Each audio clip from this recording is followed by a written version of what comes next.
saudara saya Cornelius Otimena. Saat ini kita mau berbicara tentang hal yang sangat penting dalam menghadapi kehidupan ini, yaitu berpengaruh atau dipengaruhi. Dua hal ini sepertinya hal biasa jika didengar, tetapi ini punya dampak yang sangat-sangat besar. Nah, di dalam Matius pasal 5 ayat 13 dikatakan, kamu adalah garam dunia. Jika garam itu menjadi tawar, dengan apalah dia diasinkan? Tidak ada lagi gunanya selain dibuang dan diinjak orang.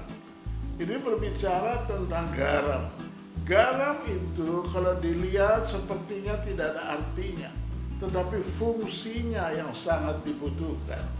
Fungsi garam menyegarkan, yang sudah membusuk disegarkan oleh garam, yang sudah mau mati disegarkan oleh garam. Makanya Yesus mengambil contoh kita garam dunia. Nah, kalau berbicara tentang garam dunia, kita berbicara tentang pengaruh. Nah, kita berpengaruh atau kita dipengaruhi. Ada dua hal yang sering terjadi di dunia ini, dipengaruhi atau berpengaruh.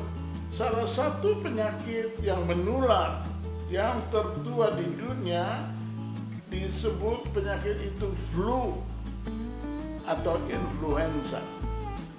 Zaman dahulu penyakit yang sangat ditakuti orang flu. Sampai sekarang pun hal itu masih ada, tetapi sudah tidak menjadi momok buat kita karena sudah ada obat yang dapat menangkalnya. Tapi zaman dulu itu penyakit yang sangat ditakuti. Nah, saudara yang dikasih, kalau dikatakan kata influenza berasal dari bahasa Latin yang digunakan orang Itali, yang artinya pengaruh, atau dalam bahasa Inggris influence. Nah, saudaraku yang kekasih, kalau dikatakan kita punya pengaruh atau kita punya influence, maka sangat mudah kita jadi berkat di tengah dunia ini. Mungkin kita tidak kaya seperti kelihatan orang banyak.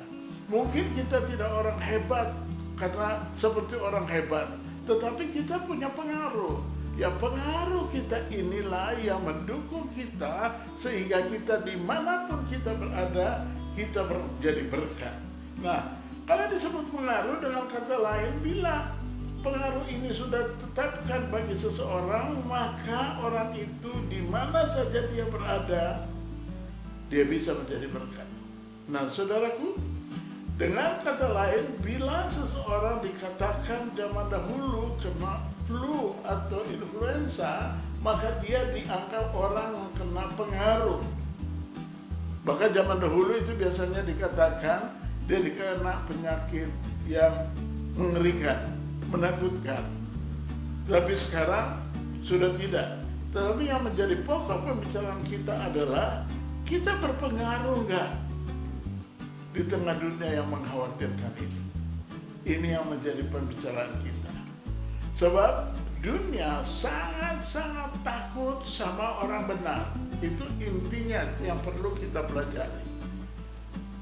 Kalau kita orang benar, kita berdiri di atas kebenaran, kita berjalan di dalam kebenaran, kita tetap bertindak dengan kebenaran, maka ini pengaruh yang tidak bisa dilawan oleh orang lain. Sebab kita punya pengaruh tersendiri. Nah, masalahnya kalau kita hidup dan kita tidak punya pengaruh, maka kita hidupnya bermasalah. Kita bermasalah. Orang tidak senang sama kita, banyak orang yang tidak suka dengan kita, ya karena kita bermasalah. Mari saudara kita belajar dari pelajaran ini. Nah, dikatakan jika kita di dalam Tuhan bergaul dengan orang-orang yang di luar Tuhan, maka bisa saja hidup dan perilaku orang yang di luar Tuhan tersebut menjadi pengaruh kita. Nah, oleh karena itu, Paulus mengingatkan kita untuk berhati-hati dalam bergaul dengan orang-orang yang di luar Tuhan. Makanya jelas sekali dikatakan di sini, kita perlu simak bersama-sama dalam Efesus 2 ayat 10 berikut ini. Dikatakan Efesus 2 ayat 10, karena kita buatan Allah diciptakan dalam Kristus Yesus untuk melakukan pekerjaan baik yang dipersiapkan Allah sebelum Ia mau supaya kita hidup di dalamnya.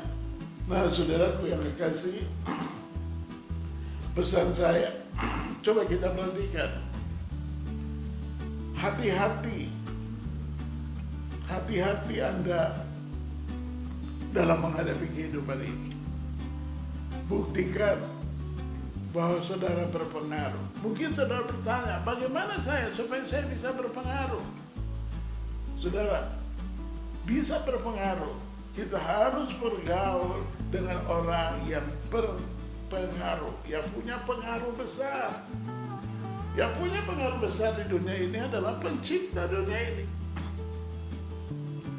Kalau kita bergaul dengan Tuhan Yesus, kita bergaul dengan Yesus Kristus Tuhan, maka karakter kita, gaya hidup kita adalah gaya hidup Tuhan. Kita dekat dengan Tuhan, setiap hari kita punya hubungan manis dengan Tuhan, maka gaya hidup kita gaya hidup Tuhan.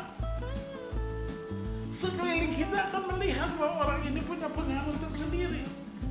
Kita berpengaruh, kita tidak melihat orang lain lalu terpengaruh dengan orang lain, tidak bisa, karena pengaruh yang ada dalam diri kita lebih besar dari apapun yang ada di dunia ini. Kuncinya ini satu, saya mengingatkan saudara. Ada Tuhan yang selalu setia bersama-sama dengan kita. Pengaruh yang terbesar bersama-sama dengan pencipta kita. Dan dia tidak pernah jauh dari kita. Bahkan dia senantiasa memberikan hidupnya untuk kita. Dia berkata, kalau kau tinggal dalam aku dan firmanku tinggal dalam kau, mintalah segala sesuatu. Ini kata Tuhan Yesus sendiri. Dan jika itu kita lakukan dengan sungguh-sungguh, maka kita jadi orang yang berpengaruh.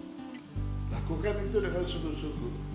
Dunia bukan semakin baik, dunia semakin menakutkan, tapi kita punya pengaruh karena Yesus beserta kita. Tuhan